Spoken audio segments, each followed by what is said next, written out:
మీ మోకాల నొప్పులకు ఎటువంటి సర్జరీ లేకుండా ఎపియాన్ పెయిన్ క్లినిక్ అందిస్తున్న అత్యాధునిక చికిత్స. నమస్కారం, మనతో పాటు డాక్టర్ ముఖర్జీ గారు ఉన్నారు. వారు ప్రఖ్యాత ప్రముఖ కార్డియాలజిస్టు. గుండెకు సంబంధించిన వ్యాధులు, అనారోగ్యం నుంచి ఎలా మనం బయటపడాలి, గుండెను ఆరోగ్యంగా బలంగా ఎలా ఉంచుకోవాలి, మనిషి అన్ని రకాలుగా ఆరోగ్యంగా ఉండాలంటే ఏం చేయాలి, అదేవిధంగా కరోనా వస్తున్న సందర్భంలో గుండెకి, వ్యాక్సిన్కి, కరోనాకి ఉన్న అనుబంధం కూడా తెలుసుకునే ప్రయత్నం చేద్దాం. నమస్కారం డాక్టర్ గారు. జనరల్గా గుండెపోటు అనేది పెరిగినాయి, హార్ట్ అటాక్స్ పెరుగుతున్నాయి, వయసుకు సంబంధం లేకుండా అన్ని వయసుల వాళ్ళకి వస్తున్నాయి. ఈ గుండెపోట్లు సంకేతం మనకని ముందుగా తెలుస్తుంది అసలు? అంటే గుండెపోటు వచ్చేదానికి కొంతమందికి సంకేతాలు తెలుస్తాయండి, కొంతమందికి తెలియవు. ఎలా తెలుస్తాయి అని అంటే, ఇప్పుడు ఫర్ ఎగ్జాంపుల్ మీకు ఎప్పుడైనా కూడా గుండెల్లో మంటగా అనిపిస్తోంది అనుకోగానే ఏం చేస్తారు, కొంచెం ఏదో ఒకటి ఇనో తాగుదాము, లేకపోతే ఇంకోటి ఏదో వేసుకుందాం అని అనుకుంటారు.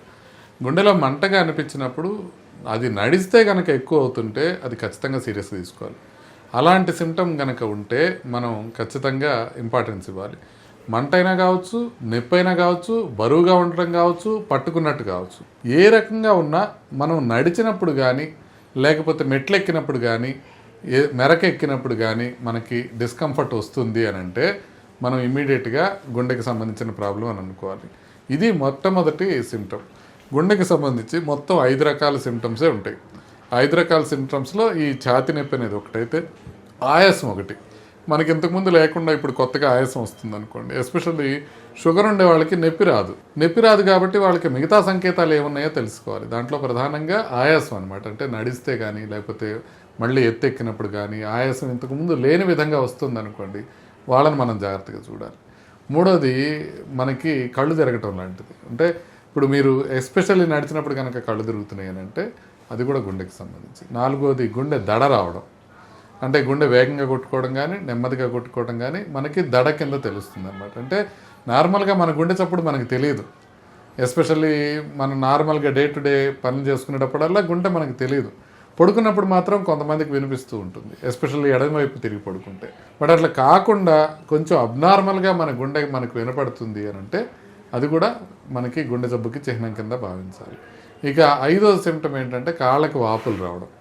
ఇంతకుముందు లేకుండా ఇప్పుడు కొత్తగా కాళ్ళకి వాపులు వస్తుంటే మనం గుండెకి సంబంధించి ఆలోచించాలి. ఇవి మనకి warning signs. But most important, నడిచినప్పుడు మనకి ఛాతిలో పట్టుకున్నట్టు ఉండడం. ఇది మాత్రం ప్రజల్లోకి అర్థమైంది అని అంటే మనం చాలా ఇంపార్టెంట్ అనమాట. అంటే చాలామంది గ్యాస్ అనుకుంటుంటారు, నడిచినప్పుడు మంట వస్తుంది కదా, మంట కదా వస్తుంది అని. మంట నడిస్తే రాదు గ్యాస్ ఉన్న వాళ్ళకి. నడిస్తే మంట వస్తుందంటే అది గుండెకి సంబంధించిందని తెలుసుకోవాలి. చిన్నవాళ్ళకు కూడా వస్తుంది కదా, అందరికీ అవే సిమ్టమ్స్ ఉంటాయి అన్ని వయసుల వాళ్ళకి? అన్ని వయసులో ఉండే వాళ్ళకి అలా ఉండవు. చిన్నవాళ్ళకి ఎస్పెషల్లీ నడిస్తే వచ్చే అవకాశం ఉంటుంది, వాళ్ళు చూసుకోవాలి. బాగా పెద్ద అయిపోయిన వాళ్ళకి కానివ్వండి, లేకపోతే షుగర్ ఎక్కువ రోజుల నుంచి ఉన్నా, బీపీ ఎక్కువ రోజుల నుంచి ఉన్నా వాళ్ళకి తెలియకపోవచ్చు. అంటే లోపల ప్రాబ్లం ఉన్నా బయటికి నార్మల్గానే ఉండొచ్చు. పేషెంట్కి 3 రక్తనాళాల్లో తీవ్రంగా బ్లాక్స్ ఉన్నాయి, సర్జరీ చేయించుకోవాలి అని చెప్పాం. అసలు ఎందుకు తెలిసింది ఆవిడకి, ఎవరో సజెస్ట్ చేస్తే సిటీ కాల్షియం స్కోర్ చేయించుకుంది. ఆ కాల్షియం స్కోరు 1000 పైన ఉంది. అందుకని వాళ్ళకి యాంజియోగ్రామ్ చేసినప్పుడు 3 రక్తనాళాల్లోనూ సివియర్గా బ్లాక్స్ ఉన్నాయి. ఆ బ్లాక్స్ ఉన్నాయి కదా, బైపాస్ చేయించుకోమంటే ఆయన అడిగిన మాట ఇది. అదేంటి సార్, మా అమ్మకి అసలు ఎప్పుడూ ఏమీ సిమ్టమ్స్ లేవు, కొంచెం కూడా ప్రాబ్లం లేదు అని. ఇప్పుడు మనకి ఎట్లా మనం రోజు మనం చూస్తున్నాం టీవీల్లోనూ ప్రసార మాధ్యమాల్లో మనం ఏం చూస్తున్నాం, నిన్న తిరుపతి కొండ ఎక్కువ వచ్చారు, లేకపోతే నిన్న ఏదో ట్రెక్కింగ్ చేసుకొని వచ్చారు బాగున్నారు, ఇవాళ లేరు అనేది చూస్తున్నాం. అది ఎట్లా చూస్తున్నాం, ఈ బ్లాగ్స్ రోజుతో అప్పటికప్పుడు వచ్చినవి కాదు, అవి లోపల ముందు నుంచే ఉన్నాయి, కానీ వాళ్ళకి తెలియట్లా. దీన్నే సైలెంట్ హార్ట్ అటాక్స్ అంటారు. అంటే మనకి లోపల ప్రాబ్లం ఉంది, కానీ ఆ ప్రాబ్లం బయటికి వ్యక్తం చేయలేకపోతుంది, మనకు తెలియట్లా. సో అందుకోసమే కాకుండా ఇంకో రకంగా కూడా ఎలా తెలియదంటే, మామూలుగా కొంతవరకు బ్లాక్ ఉందనుకోండి, మనం బాగా ఎక్కామనుకోండి, 4 అంతస్తులు ఎక్కామనుకోండి, కొంచెం నొప్పి వస్తుంది అనుకోండి, నెమ్మదిగా ఏం చేస్తామంటే 4 అంతస్తులు ఎక్కడం మానేస్తాం, కొద్దిగా ఇబ్బందిగా ఉందని 3 అంతస్తులు ఎక్కుతాం, లేకపోతే లిఫ్టే వాడతాం. అప్పుడు నాకేం లేదు కదా అనుకుంటాం. అట్లా పెద్దవాళ్ళు ఏం చేస్తారంటే కొంచెం లిమిట్ చేసుకుంటూ ఉంటారు వాళ్ళ యాక్టివిటీ. ఇప్పుడు ఒక 40 నిమిషాల్లో 4 కిలోమీటర్లు నడిచేవాళ్ళు 40 నిమిషాల్లో 2 కిలోమీటర్లే నడవడం మొదలు పెడతారు, స్లో చేస్తారు. అది ఇక మీరు 40 నిమిషాలు నడుస్తున్నారు, ఇంతకుముందు నడుస్తున్నట్టు ఎలా తెలుస్తుంది, తెలియదు. సో అట్లా మనకు తెలియకుండానే యాక్టివిటీ తగ్గించుకుంటూ రావటం వల్ల కూడా సిమ్టమ్స్ బయటపడవు. కాబట్టి సిమ్టమ్స్ ఉన్నా లేకపోయినా మనం టెస్ట్ చేసి ముందు ట్రీట్మెంట్ తీసుకోవాల్సిన అవసరం ఉంది. అంటే మామూలుగా ఈ గుండె బ్లాకేజ్ అనేది వయసును బట్టి మారుతుంటుందా, పెరుగుతుంటాయా బ్లాక్స్? ఆయన చెప్తా ఉన్నారు నాకు బ్లాక్స్ ఉన్నాయి అని అంటే, నేను అసలు బయట కాఫీ కూడా తాగనండి, ఇంట్లోనే కాఫీ తాగితే మళ్ళీ బయటకు వెళ్తే ఫ్రూట్స్ తప్ప నేను ఇంకేమీ తీసుకోను అని. సో అంత జాగ్రత్తగా ఉంటే మనకి జెనెటిక్గా మనకు ఉండే రిస్క్ మాత్రం ఉంటుంది. అంత జాగ్రత్తగా ఉన్నప్పటికీ కూడా మనం అంత జాగ్రత్తగా ఉన్నా, అంటే ఇప్పుడు మామూలుగా 60 ఏళ్ళకి ప్రాబ్లం రావాల్సింది, ఇంత జాగ్రత్తగా ఉన్నారు కాబట్టి ఆయనకి 70 ఏళ్ళకి వస్తుంది. సో రాకుండా ఉండదు, అంటే ఏజ్ పెరిగే కొద్దీ గుండె ప్రాబ్లం అనేది ఖచ్చితంగా వస్తుంది. ఆల్మోస్ట్ ఇప్పుడు 90 ఇయర్స్ దాటింది అనుకోండి, 80% మందికి అలా ఉన్న వాళ్ళకి గుండె ప్రాబ్లమ్స్ ఉంటాయి 90 ఇయర్స్ దాటిన వాళ్ళకి. సో వాళ్ళు అసలు ఏం చేస్తారు, ఏమీ చేయరు, బాత్రూమ్కి వెళ్తారు, తింటారు, కూర్చుంటారు, కాబట్టి సిమ్టమ్స్ లేకుండా ఉంటాయి. సో అందుకని ఏజ్ పెరిగిన తర్వాత ఏదైనా మనిషిని అస్తమయానికి తీసుకెళ్లేది గుండె జబ్బే. సో అట్లా నెమ్మదిగా ఏజ్ పెరిగే కొద్దీ అందరికీ వస్తుంది. అంటే మనిషి మరణాన్ని కూడా డిసైడ్ చేసేది గుండె ఆగిపోతే అది డెఫినేషన్, మనిషి వెళ్ళిపోయాడు అంటారు డెఫినేషన్ గుండె అయిపోవడం. అంతే. సో గుండె ఆగిపోతేనే మనకు చావుని నిర్ధారించేదే గుండె ఆగిపోవటం. అదే దాని యొక్క డెఫినేషన్. అంటే ఇది క్యాన్సర్ ఉండనివ్వండి, ఇన్ఫెక్షన్ రానివ్వండి, కోవిడ్ రానివ్వండి, ఏదైనా సరే ఒక డాక్టర్ చూసి గుండె ఆగిపోయింది అని నిర్ధారించిన తర్వాతనే మనం మరణం కింద భావిస్తాం, ఇండియాలో ఎస్పెషల్లీ. మిగతా దేశాల్లో కొన్ని చోట్ల బ్రెయిన్ డెత్ అనేది సపరేట్గా ఉంటుంది. బ్రెయిన్ డెత్కి హార్ట్ ఆగిపోవడానికి మధ్యలో కూడా ఒక ఇది ఉంటుంది. కొంతమందికి బ్రెయిన్ పూర్తిగా చనిపోయిన తర్వాత హార్ట్ ఇంకా కొట్టుకుంటూ ఉంటే వాళ్ళ దగ్గర నుంచి అవయవాలు సేకరిస్తాం. మీరు ఈ జపాన్ సీక్రెట్స్ అని కొన్ని చెప్తుంటారు కదా, బాగా జనం బాగా ఇంట్రెస్ట్గా కూడా వింటారు. అవి పాటిస్తే మనకి గుండెపోట్లు రాకుండా ఉంటాయా? అంటే మీరు ఒక్క విషయం మనం గమనించాల్సింది ఏంటంటే, ఒక 10 రిస్క్ ఫ్యాక్టర్స్ ఉంటాయి గుండెపోటు రావడానికి. ఈ 10 రిస్క్ ఫ్యాక్టర్స్ని మనం గట్టిగా కనుక కంట్రోల్ పెట్టుకోగలిగితే మనం 90% గుండెపోటుని నివారించవచ్చు. ఎంత? 90%. ఫర్ ఎగ్జాంపుల్, మీరు రోజు ప్లాస్టిక్లో వాటర్ తాగకుండా కాపర్ వాటర్ తాగారనుకోండి, మీకు క్యాన్సర్ వచ్చే అవకాశం 1% తగ్గుతుంది. అంతే, అంతకన్నా తగ్గదు. బట్ గుండెకి సంబంధించిన జాగ్రత్తలు మీరు కంప్లీట్గా పాటిస్తే 90% గుండెపోటు రాకుండా చూసుకోవచ్చు. అబ్బో, ఏంటి 10 రిస్క్ ఫ్యాక్టర్స్? మనం బీపీ కంట్రోల్ చేసుకోవడం, షుగర్ కంట్రోల్ చేసుకోవడం, కొలెస్ట్రాల్ తగ్గించుకోవడం, ఊబకాయం తగ్గించుకోవడం, మానసిక ఒత్తిడి అది తగ్గించుకోవడం. ఇట్లా మనకి అంటే ఆహారం జాగ్రత్తగా తీసుకొని, వ్యాయామం సరిగ్గా చేసి, మానసిక ఒత్తిడి తగ్గించుకొని, నిద్ర సరిగ్గా పోయి, మనకున్న రిస్క్ ఫ్యాక్టర్స్ని మనం తెలుసుకుని వాటిని కనుక కంట్రోల్ పెట్టుకోగలిగితే గుండెపోటు వచ్చే అవకాశం 90% తగ్గుతుంది. మనం చేయలేం కదా. ఇప్పుడు మీరు ఇంత బాగుంటుంది, అంతా అయిపోతుంది, తర్వాత టాక్ అయిపోయిన తర్వాత పక్కనే ఫ్రెండ్ బిర్యానీకి రమ్మంటే బిర్యానీ తీసుకుంటాం, దాంట్లో కూల్ డ్రింక్ ఇస్తే కూల్ డ్రింక్ తాగుతాం. ఇక మనం ఏమేమి చేయకూడదని మనకు తెలుసో అవన్నీ మనం చేస్తూనే ఉంటాం. అంటే ఆ సెల్ఫ్ డిసిప్లిన్ లేకపోవటం ఖచ్చితంగా ఉండదు, ఎవరికీ ఉండదు. ఇంకెందుకు బతకడం? మీరు ఒక డిన్నర్కి వెళ్ళారు, డిన్నర్లో ఫస్ట్ ప్లేట్స్ తీసుకోవడం దగ్గర బిజీగా ఉంటుంది, తర్వాత ఇంకెక్కడ బిజీగా ఉంటుంది తెలుసా? డెజర్ట్ కౌంటర్ దగ్గర వెయిటింగ్. ఖచ్చితంగా ఏది వదలటలేదని, స్వీట్లు కానీ ఐస్ క్రీమ్లు కానీ ఎక్కడైతే ఉంటాయో అక్కడ ఫుల్ బిజీగా ఉంటుంది. ఎంత పెద్ద పెళ్ళైనా, ఎన్ని కౌంటర్లు పెట్టినా. అంటే అందరికీ తెలుసు ఈ స్వీట్లు తినడం మంచిది కాదు అని, తెలియకుండా వాళ్ళు ఎవరు లేరు. అట్లా షుగర్ రా ఫామ్లో దాంట్లో బాగా ఆయిల్ ఉండి ఆ స్వీట్స్ తినడం అనేది ప్రమాదకరం అని అందరికీ తెలుసు, కానీ అందరూ తింటూనే ఉంటారు. కార్డియాలజిస్టులు మీటింగ్ పెడితే కార్డియాలజిస్టుల మీటింగ్లో కూడా డ్రింక్ కూడా పెట్టుకుంటారు. డ్రింక్ ఉంటుంది, బిర్యానీ ఉంటుంది, స్వీట్స్ ఉంటాయి, అన్నీ ఉంటాయి, గుండె జబ్బుల డాక్టర్లు కూడా. సో అందుకని మనకు తెలిసిన విషయాలనే మనం పాటించం కాబట్టి గుండె జబ్బుల డాక్టర్లు అలా బిజీగా బతికేస్తుంటారు. కాకపోతే మనం కనుక పాటించగలిగితే, నిజంగా జాగ్రత్తలను తీసుకోగలిగితే అసలు రాకుండా ఉండవని కాదు, కానీ ఆల్మోస్ట్ 90% గుండె జబ్బులు తగ్గుతాయి. దాంట్లో భాగంగా జపాన్ వాళ్ళు చెప్పేది ఏంటంటే, ప్రధానంగా 2-3 ఉంటాయి వాళ్ళు చేసేది, అద్భుతంగా చేసేది. ఒకటి, ఆహారం విషయంలో చాలా జాగ్రత్తగా ఉంటారు. వాళ్ళకి లావు అనే మనుషులు కనపడరు అసలు. మీరు జపాన్ సీరియల్స్ కానీ జపాన్ సినిమాలు కానీ చూడండి, ఎక్కడ లావు అనే ఒక్క మనిషి కూడా కనపడ్డు, అంటే సైడ్ క్యారెక్టర్ కూడా కనపడ్డు, అంత సన్నగానే ఉంటారు. ఈవెన్ విలన్స్ కూడా సన్నగానే ఉంటారు, వాళ్ళ పక్కన ఉండే వాళ్ళు కూడా సన్నగానే ఉంటారు.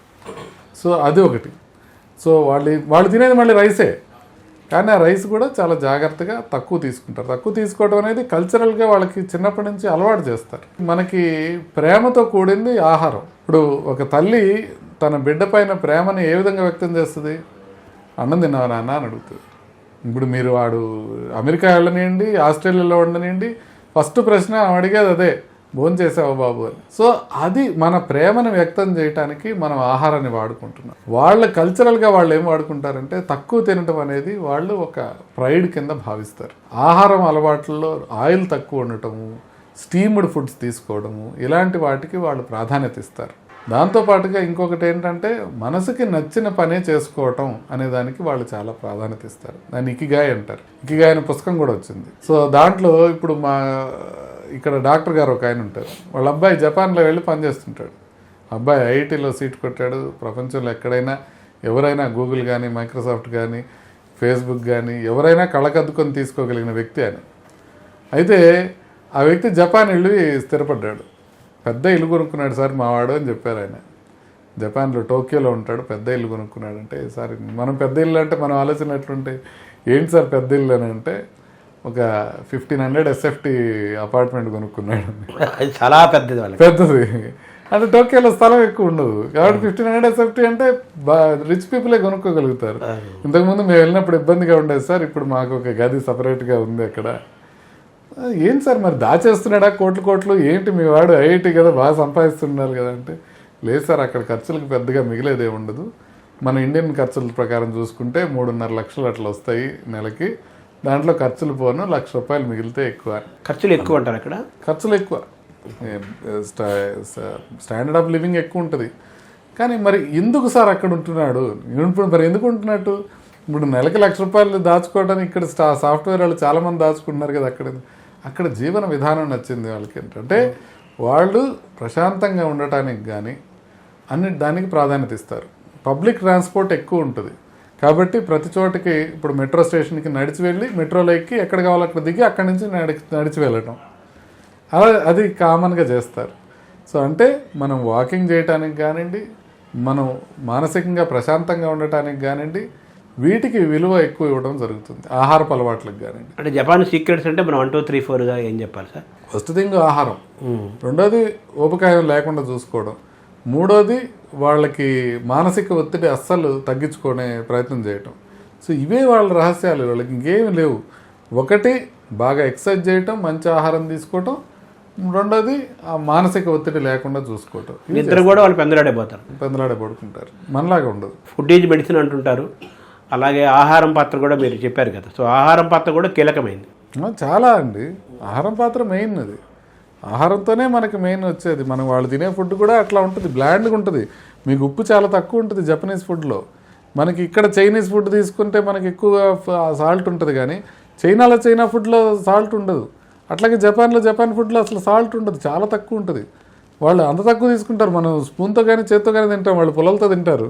ఎంత తింటారు చెప్పండి? అక్కడే సైజే సరిపోయింది. పుల్ల ఏమి చెప్తాను, సైజ్ మ్యాటర్స్ అని. మామూలుగా రైస్ అంటే మనకే రైస్, వాళ్ళకి రైస్ అన్నారు మీరు. అంటే కార్బోహైడ్రేట్స్ అనేది, అవాయిడ్ వైట్స్ అనేది కూడా బాగా మనకు వినపడుతున్న థియరీ కదా. సో వాళ్ళు తక్కువ క్వాంటిటీ తీసుకుంటారు, మనమేమో అన్నం ఎక్కువ, కూరలు తక్కువ తీసుకుంటాం, మన స్టైల్ తెలుగు వాళ్ళు ముఖ్యంగా. సో ఈ కార్బోహైడ్రేట్స్ అనేది ప్రమాదకరం కాదంటారా? ఖచ్చితంగా ప్రమాదకరం అండి. ఎక్సెస్ కార్బోహైడ్రేట్ తినడం అనేది ప్రాబ్లం అయిపోయింది. ఒకప్పుడు మనకి ఏంటంటే మనకి ఆహారం తక్కువగా లభించేది, పని ఎక్కువ ఉండేది. అప్పుడు కొంచెం అన్నం ఎక్కువ తిని పచ్చళ్ళతో తినడం అనేది అలవాటు అయిపోయింది. ఇప్పుడు అలా కాదు, ఆహారం అందుబాటులో ఉంది, పోషక విలువైన ఆహారం అందుబాటులో ఉంది. అయినా మనం రైస్ ఎక్కువ తింటున్నాం, కూరలు తక్కువ తింటున్నాం. ఒకప్పుడు కూరలు లేక పచ్చడి వేసుకొని తినేవాళ్ళు, ఇప్పుడు కూరలు ఉండి కూడా అన్నం ఎక్కువ తింటున్నారు. అది పొరపాటు. మనం అది మార్చుకొని మనం కూరలు ఎక్కువ తీసుకొని కొంత మేరకు రైస్ని మనం మార్చుకొని చిరుధాన్యాలు తినగలిగితే మనం ఖచ్చితంగా మన ఆహారం కూడా బెటర్ అవుతుంది ఖచ్చితంగా. కాకపోతే మనం గ్రీన్ రెవల్యూషన్ వచ్చినప్పుడు మన భారతదేశంలో 2 పంటలు ప్రధానంగా పండించారు, వరి, గోధుమ. దీనిపైనే కాన్సన్ట్రేషన్ ఉండేది. మనకి హరిత విప్లవం అని మనం చదువుకొని ఉంటాం. అది చేసింది ఇది. మనకి ఆహార భద్రత కొద్దిగా తగ్గిపోయిందని చెప్పి అప్పుడు దాకా మిల్లెట్స్ చాలా ఎక్కువ ఉండేవి, 40% మిల్లెట్స్ తినేవాళ్ళు. ఒక్కసారి హరిత విప్లవం రాగానే మనకి గోధుమ నార్త్ ఇండియాలోను, సౌత్ ఇండియాలో రైస్ తినడం ఎక్కువైపోయింది. సో వీటి ద్వారా మనకి ఎక్సెస్ కార్బోహైడ్రేట్స్ అయిపోతున్నాయి.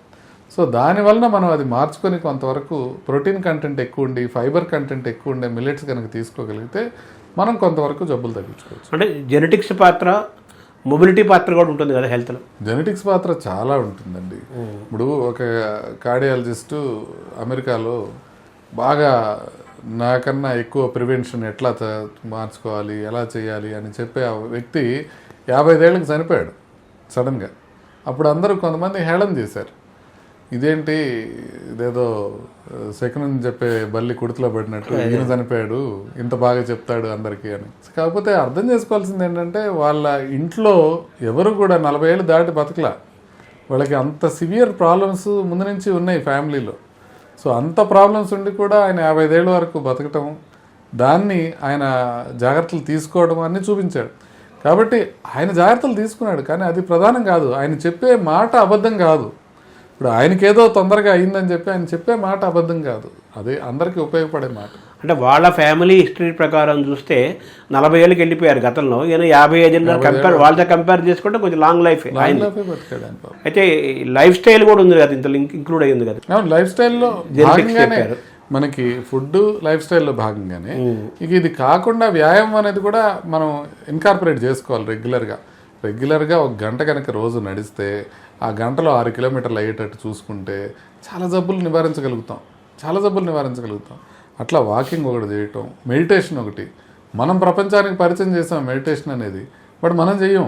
మెడిటేషన్ చేయటం అంటే బ్రీతింగ్ అనుకుంటారు చాలామంది, మెడిటేషన్ చేయటం అంటే యోగా అనుకుంటారు చాలామంది. కాదు, మెడిటేషన్కి విడిగా పద్ధతులు ఉన్నాయి, యూట్యూబ్లో దొరుకుతాయి. నేను కూడా ఒక వీడియో చేసి పెట్టాను, మెడిటేషన్ అంటే ఏంటి, ధ్యానం ఎలా చేయాలి అని. సో ఆ రకంగా మనం మెడిటేషన్ చేసుకుని మనం కనుక బాగుంటాయి. ఒకటి ఎక్సర్సైజ్, ఇంకోటి మెడిటేషన్. తర్వాత నిద్ర అలవాట్లు. అందరూ కూడా నైట్ 2 గంటల దాకా మెలకు ఉంటారు. ఇప్పుడు మన క్రికెట్ మ్యాచ్ ఎందుకంటే 2 గంటల దాకా ఆడారు. ఎందుకు ఆడారంటే 2 గంటల దాకా మెలుకోండి టీవీలో అందరూ చూస్తారని వాళ్ళకి తెలుసు కాబట్టి. కమర్షియల్గా వీళ్ళు ఎవరు 2 గంటల దాకా చూడకపోతే వాళ్ళు 2 గంటల దాకా ఆడరు. చూస్తున్నారు కాబట్టి వాళ్ళు అదే టైంకి ప్రసారం చేస్తున్నారు. ఎందుకంటే అలా నిద్ర లేకుండా చూస్తూ ఉంటారని. యువత ఎవ్వరు కూడా 2 గంటల మందులు నిద్రపోవట్లేదు. పిల్లలందరూ కూడా మారిపోయింది. అది ఒక గొప్పతనం అనుకుంటున్నారో ఏమనుకుంటున్నారో తెలియదు. దానివల్ల జబ్బులు వస్తాయనేది అందరికీ తెలుసు. జాబ్ చేసేవాళ్ళు ఉంటారు పాపం, బతుకు తెరువు కోసం నైట్ అమెరికన్ టైమింగ్స్ చేసేవాళ్ళు ఉంటారు, వాళ్ళు పర్వాలేదు. బట్ అసలు కేవలం వినోదం కోసం నైట్ టైం మెలకు ఉండి మార్నింగ్ టైం నిద్రపోయి ఇట్లా ఆరోగ్యాలను పాడు చేసుకునే యువతను చూస్తే భలే బాధ అనిపిస్తుంది. ఏం చేయలేకపోతున్నాం, ఎందుకంటే వాళ్ళు మా ఇష్టం, మా జీవన శైలి ఇంతే, మేము ఇంతే ఉంటాం అని చెప్పే పరిస్థితి ఉంది. మనం మొబైల్ కూడా వచ్చి చేరింది ఇప్పుడు. ఎగ్జాక్ట్లీ. మొబైల్ వల్ల మామూలుగా స్క్రీన్ చూడటం ఒక నష్టం అయితే, మొబైల్ వల్ల ఫుడ్ డెలివరీ యాప్స్తో ఇంకొక నష్టం జరిగింది. ఇప్పుడు మనకి 12ంటికి కావాలన్నా ఒక స్వీటు, ఒక బిర్యానీ ఇంటికి వస్తాయి నైట్ అర్ధరాత్రి కూడా. సో ఫుడ్ డెలివరీస్ ఏ టైంలో పడితే ఆ టైంలో మనం వెళ్ళి తీసుకొచ్చుకోకర్లా, కాస్త వెళ్తే కొన్ని క్యాలరీస్ ఖర్చు అయ్యాయి. ఇప్పుడు వెళ్ళాల్సిన అవసరం లేదు, వాళ్ళే తీసుకొచ్చి ఇస్తారు అంతే. మనం కూర్చోంటే వాడు కావాలంటే హాల్లోకి కూడా తెచ్చిస్తాడు. సో అలాంటి పరిస్థితి ఉంది. కాబట్టి ఒక పక్క క్యాలరీస్ కరగట్లేదు, ఇంకో పక్క ఆహారం ఎక్కువగా అందుబాటులో ఉంది. ఇంపార్టెంట్గా చెప్పాల్సింది ఉంది వ్యసనాలు బాగా ఎక్కువైపోయినాయి. మనం ఇప్పుడు స్మోకింగ్ చూస్తే ప్రపంచవ్యాప్తంగా స్మోకింగ్ తగ్గుతూ ఉంది, ఇండియాలో కూడా తగ్గుతూ ఉంది. కానీ ఇండియా 2 రకాల ఇండియా ఉంటుంది, మీకు తెలిసే ఉంటుంది. ఒకటేమో సూపర్ రిచ్ ఇండియా, ఇంకోటేమో middle class to lower class India. Super rich ఇండియాలో స్మోకింగ్ తగ్గిపోతుంది, మిడిల్ క్లాస్ లోవర్ మిడిల్ క్లాస్లో స్మోకింగ్ పెరుగుతూ ఉంది. నేను ఒక స్కూల్కి వెళ్ళాను, ఒక చిన్న ఇది చెప్పడానికి, వాళ్ళకి ప్రివెన్షన్ చెప్పడానికి, ఎలిమెంటరీ స్కూల్. దానికి వెళ్ళి పిల్లల్ని ఇప్పటి నుంచే ప్రిపేర్ చేయాలని అడుగుతూ, మీలో ఎంతమంది ఫాదరు స్మోక్ చేస్తారు అని అడిగాను నేను. అడిగితే క్లాసులో 300 మంది చేతులు ఎత్తారు. ఇదే ఇంటర్నేషనల్ స్కూల్లో అంతమంది ఎత్తారు చేతులు. అంటే డబ్బులున్న వాళ్ళు స్మోకింగ్ తగ్గించుకుంటుంటే డబ్బులు లేని వాళ్ళు స్మోకింగ్ బాధపడుతున్నారు. ఎంత ప్రాబ్లం చూడండి. వీళ్ళకి గుండె జబ్బులు పెరిగితే వీళ్ళు దానికి చికిత్స తీసుకోవడానికి వీళ్ళ దగ్గర డబ్బులు ఉండవు. కుటుంబం మొత్తం వీళ్ళ మీద ఆధారపడుతుంది. మగవాళ్ళే స్మోక్ చేసేది, ఆడవాళ్ళు కాదు. దాంతో ఒక కుటుంబ పెద్ద గుండె జబ్బు వచ్చి హార్ట్ ప్రాబ్లం వచ్చిన తర్వాత ఆయన ఇంతకు ముందులాగా జీవనోపాధికి తీసుకోలేడు. పిల్లల భవిష్యత్తు మొత్తం నాశనం అయిపోతుంది. అది డబ్బులు లేని వాళ్ళకి. అక్కడ మనకి ప్రాబ్లం వస్తుంది. సోషో ఎకనామిక్ డిస్పారిటీ పెరుగుతూ ఉండటంతో ఆరోగ్య అంశాలన్నీ కూడా మనకి మారిపోతున్నాయి. ఇంతకుముందు వ్యవసాయ కూలీలు ఎక్కువగా పనిచేసేవాళ్ళు, ఇప్పుడు వ్యవసాయ కూలీలకు ఎవరు పని చేయట్లా, బీహార్ నుంచి తెచ్చి పెట్టుకుంటున్నారు. సో ఇప్పుడు కాబట్టి మనం పనిచేసేది తగ్గిపోతుంది, ఆహారం ఎక్కువ అందుబాటులో ఉంటుంది. పని తగ్గిపోయి ఆహారం ఎక్కువగా ఉండటం, వ్యసనాలు ఎక్కువైపోయినాయి. డ్రింక్, స్మోక్ విపరీతం. ఇప్పుడు డ్రగ్స్ వచ్చాయి, అలాగే వేపింగ్ అంటున్నారు, ఈ సిగరెట్స్ అంటున్నారు. ఈ సిగరెట్స్ వల్ల కూడా చాలా ప్రమాదం ఉంది. ఈ సిగరెట్స్లో నికోటిన్ ఉంటుంది. నికోటిన్ లేదనుకొని తాగుతున్నారు పిల్లలు. ఏంటి, సిగరెట్ తాగితే తప్పు కానీ వేపింగ్ చేస్తే తప్పు ఏంటి అని అంటున్నారు. వాళ్ళకి తెలియదు వేపింగ్ చేయడం ప్రమాదం అని. సో ఆ రకంగా ఇండియాలో బ్యాన్ ఉంది వేపింగ్, కాకపోతే ప్రతి స్కూల్లో అందుబాటులో ఉంది వేపింగ్. పిల్లలు విపరీతంగా తాగుతున్నారు. మనం కోలుకోకపోతే వేపింగ్తో చాలా ప్రమాదం ఉండే అవకాశం ఉంది. అది నేను చేసి పెట్టాను వీడియో, ఎవరు చూడని కూడా చూడలే, ఇంత ప్రమాదం ఉందని చెప్తారు. డాక్టర్ దాకా ఎప్పుడు రావాలో కూడా తెలియని పరిస్థితుల్లో ఉన్నారు ప్రస్తుతం. అవును. తర్వాత సార్ మీరు ఫుడ్ టాపిక్ తీసుకొచ్చే క్రమంలో ఆవకాయ అన్నం మంచిదని మీరు ఒక ప్రచారం జరుగుతుంది. అలాగే నెయ్యి గురించి, నెయ్యికి హార్ట్కి మన లింక్, నెయ్యిని ఆయుర్వేదం వాళ్ళు ఒక రకంగా చెప్తారు, నెయ్యి మంచిది అంటారు, మంచిది కాదంటారు. అలాగే ఆవకాయ అన్నం చాలా మంచిది అంటారు. అలాగే నెయ్యి వర్సెస్ నూనె, వీటిని ఎలా చూడాలి సార్ ఫుడ్ కాన్సెప్ట్లో? అంటే ఇప్పుడు నెయ్యి విషయానికి వస్తే నెయ్యి అద్భుతమైనది అనేది కొంతమంది చెప్తున్నారు, కానీ నేను మొత్తం స్టడీస్ అన్నీ తీసి చూశాను. ఎక్కడా కూడా నెయ్యి వల్ల బెనిఫిట్ జరుగుతుంది అనేది క్లియర్గా సైంటిఫిక్గా ప్రూవ్ అని అవ్వాల. అదేవిధంగా నెయ్యి వల్ల నష్టం జరుగుతుంది అనేది కూడా సైంటిఫిక్గా ప్రూవ్ అవ్వాల. ఎక్కడ దాకా ప్రూవ్ అవుతుందంటే కొలెస్ట్రాల్ పెరగచ్చు, తగ్గచ్చు, ఇట్లా వరకు ప్రూవ్ అవుతుంది. అది కంప్లీట్గా ఒక స్టడీ జరిగి దానికి రిజల్ట్ వచ్చే వరకు నెయ్యి ఎక్కువ తీసుకోవడం మంచిది కాదు అని నా అభిప్రాయం. ఇప్పుడు ఎందుకంటే వెస్ట్రన్ కంట్రీస్ ఎవరు నెయ్యి మీద పరిశోధన చేయరు, ఇండియాలో అసలు పరిశోధనే చేయరు. ఇండియాలో అసలు పరిశోధన జరగదు, చాలా లో క్వాలిటీ పరిశోధన జరుగుతుంది. వెస్ట్రన్ కంట్రీస్లో పరిశోధన చేయడానికి వాళ్ళ దగ్గర నెయ్యి అందుబాటులో ఉండదు, వాళ్ళు ఎవరు నెయ్యి తినరు, వాళ్ళ యూసేజ్ కాదు, వాళ్ళ రుచికి అలవాటు పడలా మనలాగా.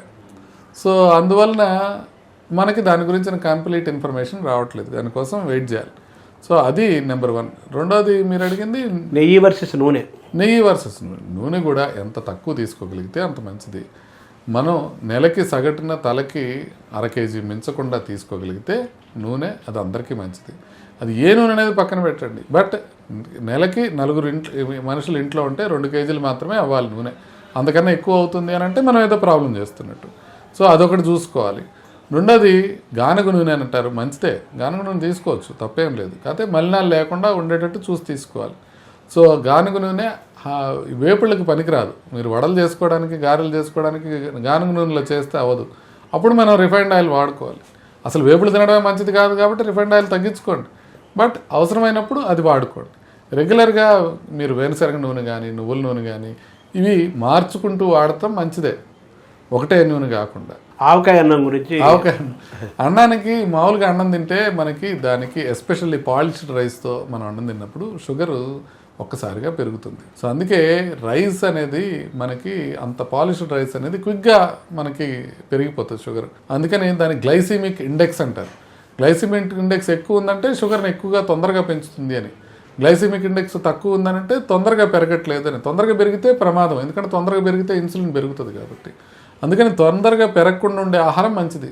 మామూలుగా వైట్ రైస్తో తొందరగా పెరుగుతుంది కాబట్టి వైట్ రైస్ని తొందరగా పెరగకుండా చేసేవి ఏంటంటే, దాంట్లో మీరు ఏదైనా పప్పు కలుపుకున్నారనుకోండి తొందరగా పెరగదు, దాంట్లో ఆవకాయ అన్నం కలుపుకున్నారనుకోండి తొందరగా పెరగదు. అంతేగాని ఆవకాయ మంచిదని కాదు, ఆవకాయలో ఉండేది ఉప్పు, కారం, నూనె ఎక్కువ ఉంటుంది, అదేం మంచిదని కాదు. కాకపోతే అన్నంతో పెరిగినంత ఫాస్ట్గా ఆవకాయ అన్నంతో పెరగదు, అంతవరకే తప్ప ఆవకాయ అన్నం గొప్పదనేది ఏమీ కాదు. దాని లెవెల్స్ని కంట్రోల్ చేయడం కోసం ఒక చిన్న దాని ఏమంటారు స్పీడ్, దానికన్నా మీరు బ్రౌన్ రైస్ తింటే ఇంకా మంచిది. ఇప్పుడు మీరు అంటే లేకపోతే చిరుధాన్యాలు తింటే ఇంకా మంచిది, మీకు తొందరగా పెరగదు. అంటే మనం గ్లైసిమిక్ ఇండెక్స్ తగ్గించుకోవడానికి ఆవకాయ వాడాల్సిన పని లేదు. చిరుధాన్యాలు తీసుకోండి, పాలిష్డ్ రైస్ కాకుండా కొంతమేరకు బ్రౌన్ రైస్ తీసుకోండి, ఈ రకంగా మీరు పెంచుకోవడానికి. అంటే మజిల్ పవర్ బాగా పెరగాలంటారు, అలాగే ప్రోటీన్ చాలా మంచిది అంటారు. మనకి వెజిటేరియన్, నాన్ వెజిటేరియన్ ఫుడ్లో మనకు ఏది మీకు బెస్ట్ అంటారు సార్? మీకు లాంజివిటీ మీకు తరపున మీకు ఎక్కువ కాలం బతకాలని ఉంటే ఖచ్చితంగా వెజిటేరియన్ ఫుడ్డే ఇంపార్టెంట్, దాంట్లో ఏం డౌట్ లేదు. మీరు కేవలం వెజిటేరియన్ కాకుండా వీగన్ అంటారు అమెరికాలో. వీగన్ అంటే వెజిటేరియన్ ఫుడ్లోంచి పాలకు సంబంధించిన ఉత్పత్తులు అన్నీ తీసేస్తే వచ్చేది వీగన్ డైట్. వీగన్ డైట్ తిన్నవాళ్ళు ఎక్కువ కాలం బతుకుతారు, దాంట్లో ఏం డౌట్ లేదు. కాకపోతే ఎక్కువ కాలం బతకటమే మీ లక్ష్యం అయితే అది తీసుకోవచ్చు. లేదు అట్లా కాదు, మీరు నేను మొత్తం అన్నీ కావాలి, నాకు ఆనందం కావాలి అని తీసుకుంటే మీరు నాన్ వెజ్ తీసుకోవచ్చు, తప్పేం లేదు నాన్ వెజ్ తీసుకుంటే. కాకపోతే నాన్ వెజ్ తీసుకునే వాళ్ళకన్నా వీగన్స్ ఎక్కువ కాలం బతుకుతారు, అంతవరకైతే ఉంది క్లియర్గా. ఎక్కువ కాలం అంటే మందులు వేసుకొని ఎక్కువ కాలం కాకుండా ఆనందంతో పాటు ఆరోగ్యము, ఆనందము, మందులు వాడకుండా హెల్దీగా ఎక్కువ కాలం గడపటమే కదా గడపటం అంటే. అవునండి, అవును, ఖచ్చితంగా మీరు హెల్దీగా ఎక్కువ కాలం బతకటమే కావాలి. హెల్దీగా ఉండటంలో మీకు హుషారుగా ఉండాలి, మీకు హ్యాపీనెస్ ఉండాలి, మెంటల్ హ్యాపీనెస్ కూడా ఉండాలి. ఇప్పుడు చిన్నప్పటి నుంచి వెజిటేరియన్ తినేవాడిని నాన్ వెజ్ తినమనడం పొరపాటు. అదే చిన్నప్పటి నుంచి నాన్ వెజ్కి అలవాటు పడినవాడిని నువ్వు వెజిటేరియన్తోనే తింటే నువ్వు ఎక్కువ కాలం బతుకుంటావంటే వాడికి ఎక్కువ కాలం బతుకునే కన్నా చికెన్ తినడం ఇంట్రెస్ట్ వాడికి. సో అందుకని ఎవరి ప్రవృత్తికి వాళ్ళు వదిలేసేయాలి. ఇప్పుడు కరోనా గురించి మళ్ళీ వార్తలు వస్తున్నాయి, కరోనా విజృంభిస్తున్న కరోనా కేసులు పెరుగుతున్నాయని, మరణాలు సంభవిస్తున్నాయని అంటున్నారు. సో ఇప్పుడు వస్తున్న ఈ కరోనాని మీరు ఎలా చూస్తున్నారు సార్? అంటే కరోనా అనే కేసులు అయితే పెరుగుతున్నాయి. మనకి మరణాలు కూడా 30 మరణాలు వచ్చినాయి ఇండియాలో ఇప్పుడు దాకా అని చెప్పడం జరిగింది. అయితే ఎవరిలో పరీక్ష చేస్తున్నాం అనే దాన్ని బట్టి మరణాల సంఖ్యను మనం లెక్కేసుకోవాలి. ఇప్పుడు ఫర్ ఎగ్జాంపుల్ ఇప్పుడు ఒక మన శరత్ సిటీ మాల్ కానీ లేకపోతే ఫోరం మాల్కి కానీ వచ్చిన వాళ్ళందరికీ మనం కోవిడ్ టెస్టులు చేసామనుకోండి. లెటెస్ట్ సే 1,00,000 మందికి చేసామనుకోండి, ఒక 500 మందికి పాజిటివ్ వచ్చింది అనుకోండి. 500 మందిలో ఒక్కడు కూడా చనిపోడు, శుభ్రంగా ఉంటారు. కానీ ఇక్కడ టెస్ట్ చేస్తుంది అట్లా 1,00,000 మందికి కాదు. ఇప్పుడు ఇండియాలో మనకి టెస్టులు ఎక్కడ చదువుతున్నారంటే మన హాస్పిటల్లో పైన ఐసీయూ ఉంటుంది, 3rd ఫ్లోర్లో ఐసీయూలో, అన్ని హాస్పిటల్స్లో ఐసీయూలో ఉన్న పేషెంట్లు, బాగా సిగ్గా ఉన్న పేషెంట్లు, వాళ్ళకి అందరికీ చేస్తున్నారు. వాళ్ళకి పరీక్ష చేసినప్పుడు వాళ్ళు కొంతమంది చనిపోతారు కదా, అట్లా ఈ 30 మంది చనిపోవడం జరిగింది. అంతే తప్ప కోవిడ్ న్యూమోనియా వచ్చి చచ్చిపోవట్ల. ఎందుకనంటే మనకి ఇప్పుడు వస్తున్న స్ట్రెయిన్ ఒమిక్రాన్ అనే స్ట్రెయిన్, దాంట్లో JN1 అనే స్ట్రెయిన్ వస్తుంది. దాంట్లో XDV అని, LF7 అని, NB 1.1 అని, 1.8.1 అని ఇట్లాంటి స్ట్రెయిన్స్ వస్తున్నాయి. ఇవన్నీ కూడా ఒమిక్రాన్ సబ్ వేరియంట్సే. కాబట్టి ఈ ఒమిక్రాన్ నుంచి వస్తున్న వేరియంట్స్ కాబట్టి వీటితో ప్రమాదం ఉండదు, వీటితో లంగ్ బాగా ఎఫెక్ట్ అయ్యే అవకాశం చాలా తక్కువ. అంతేగాని మిగతా జలుబు, దగ్గు ఇట్లాంటివన్నీ ఉండొచ్చు. ఊపిరితిత్తులు మనకి తెల్లగా అయిపోయాయి ఇంతకుముందు, అలాంటి ప్రాబ్లమ్స్ ఒమిక్రాన్తో తక్కువ వస్తున్నాయి. అందుకని భయపడాల్సిన అవసరం లేదు. కాకపోతే ముందు జాగ్రత్తగా పెద్దవాళ్ళు ఎవరైతే వేరే వేరే జబ్బులు ఉన్నారో, వాళ్ళు జలుబు చేసినా కూడా ప్రాబ్లం అయ్యే అవకాశం ఉంటుంది. వాళ్ళు కొంచెం జాగ్రత్తగా ఉండి కొన్ని రోజులు జాగ్రత్తగా ఉంటే నెక్స్ట్ నేను మొన్నే అనుకున్నాను ఈ పాటికి తగ్గిపోయి ఉండాలి ఈ వేవ్ అనేది. మనం నెంబర్స్ చేసుకునే కొద్దీ నెక్స్ట్ 10-15 రోజుల్లో ఇది పూర్తిగా పోయే అవకాశం ఉంటుంది. భయపడాల్సిన అవసరం ఏమీ లేదు దీని గురించి. సో వ్యాక్సిన్, గతంలో మనం వ్యాక్సిన్లు తీసుకున్నాం కదా సార్, వాటి తాలూకు ఇమ్యూనిటీ లోపల ఉంటుందా, వెళ్ళిపోయిందంటారు? ఇమ్యూనిటీ చాలా వరకు తగ్గిపోయి ఉంటుంది. మనం తీసుకుంది కూడా ఆల్ఫా వేరియంట్కి వ్యతిరేకంగా తీసుకున్నాం. తర్వాత డెల్టా వచ్చింది, డెల్టాకి వ్యతిరేకంగా కూడా అది పనిచేసింది. ఒమిక్రాన్కి వ్యతిరేకంగా అది సీరియస్ కాకుండా పనిచేస్తుంది. అయితే ఒమిక్రాన్తోనే సీరియస్ అవ్వట్లా, ఇంక మరి సీరియస్ కాకుండా పనిచేసేదే ఉంది. అందుకని బూస్టర్స్ అవి అవసరం లేదు. కానీ ప్రస్తుతానికి మాత్రం కొంత జాగ్రత్తలు తీసుకొని గవర్నమెంట్ జాగ్రత్తగా మానిటర్ చేస్తూ, ఒకవేళ కొత్త వేరియంట్ ఏమైనా డెవలప్ అవుతుందేమో అనేది వాళ్ళు జాగ్రత్తగా చూడాలి. ఎందుకంటే కొత్త వేరియంట్ డెవలప్ అయితే ఇదంతా మారిపోతుంది, మళ్ళీ సడన్గా మనం భయపడాల్సిన అవసరం వస్తుంది. Thank you. నమస్తే.